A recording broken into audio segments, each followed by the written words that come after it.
13 personnes ont été exécutées par des hommes armés, à Bofa, un village situé près de Ziguinchor, la principale ville de la Casamance.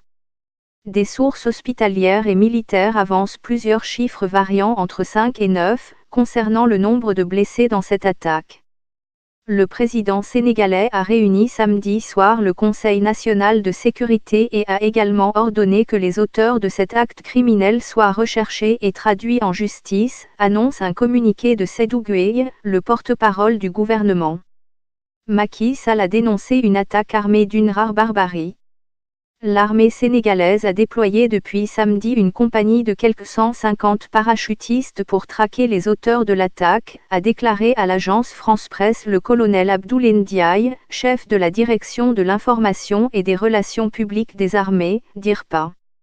Des moyens sont mis en œuvre pour capturer, neutraliser et faire juger une quinzaine d'assaillants, a affirmé le patron de la DIRPA, cité par l'agence de presse sénégalaise.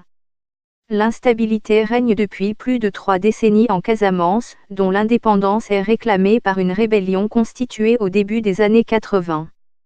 Les attaques menées par le mouvement des forces démocratiques de Casamance contre les populations civiles et ses affrontements avec l'armée sénégalaise ont fait des centaines, voire des milliers de morts. Des médiateurs de la communauté Sant'Egidio basés en Italie tentent, depuis plusieurs années, d'arrondir les angles entre la rébellion et le gouvernement sénégalais. Ces deux parties ont signé plusieurs accords en vue de la pacification de la région.